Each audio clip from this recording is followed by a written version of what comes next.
Hello, my amazing friend. I hope you are doing so well today and that you're ready for clue number 3 of our year-long mystery knit-along, Brilliance. In clue 1, we created some lovely diamond shapes with a focus on simplicity. And for clue number 2, we did some beautiful color work using 2 different shades, and we were talking about the importance of finding balance in our life. And for this clue, we were talking about creating space. And I love this concept so much because I feel like it can really transform your life. In this clue, we're going to be knitting some beautiful lace, which actually physically creates space in our knitting, and that's just a beautiful reminder to create space in our lives for what really matters to us. Creating space means to open up our life, our time, and our energy to the people, the things, and the opportunities that matter the most to us. We do this through knowing our priorities and setting clear boundaries, which can be challenging to do sometimes. It's definitely a learned skill, but it's super important. And when we do these things, we will be creating the space for what really matters to us, and our lives can take on a whole new meaning and be super beautiful. So for our yarn color this month,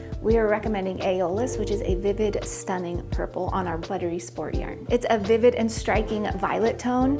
It's such a confident color, it knows who it is, and it's just going to add a beautiful punch of color to your project. So you can download the next clue and get the yarn at expressionfiberarts.com. And for sure, while you're there, make sure that you sign up and that you stay signed up for email update, because that's where we will announce the next clue releases. Also, we have limited edition tote bags and pins with a beautiful crystal design on them, and they're just a gorgeous reminder of your journey with this mystery knit along. And of course, we have a beautiful prize this month, so if you finish on time, you're going to be entered to win that. And yes, we have massive prizes at the end of the year for those who finish the entire project, so it's all very exciting. To work this beautiful lace, you're going to need to know how to work a slip slip knit, a knit 2 together, and an SK2P. So here's how you work this. So to work an SK2PO, you're going to start by slipping this first stitch as if to knit.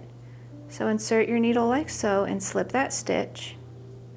Then you're going to go ahead and knit the next 2 stitches together. Boop. And then you're going to go ahead and hop over here, and this stitch here that you slipped, grab that and lift it up and over. And it's as easy as that. To work a slip slip knit, you're going to slip the next stitch as if to knit, slip the next stitch as if to knit, and then go ahead and insert your left needle under the front leg of both of those slip stitches. You're just going to knit them. And that's it. And knit 2 together, very simple. Just insert your needle into both of the next 2 stitches, and you're just going to knit them together. Happy knitting this month, my beautiful friend. Remember that you are capable, you're strong, and you're beautiful. So enjoy your time, soak up every precious moment working on this project, and I will see you next month with clue number 4. Bye-bye.